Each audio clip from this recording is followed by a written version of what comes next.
Hi, ISE 2025. We are here with the highlight displays, and this is my product, homographic transparent displays.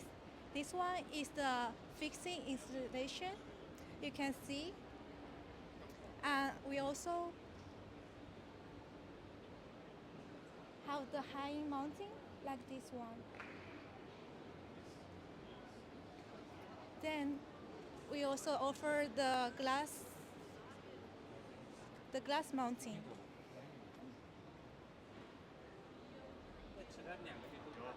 So it's about the new technique we have. We have a certificate patents. You can see our chip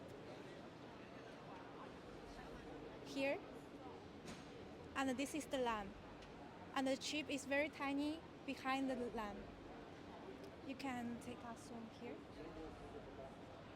It's almost invisible.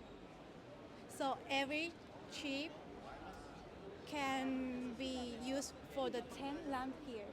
So it's very good quality, and the advantage we have is we have very good heat dissipation. You can touch that, it has no temperature, and it's not will be hot like this.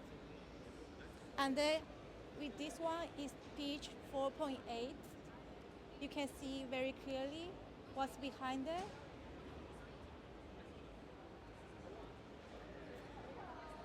Then behind the screen, you can see nothing reflections.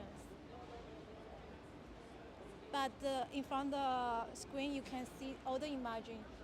And we also offer the application that you can connect that, and you can send you videos and photos there to project in these displays.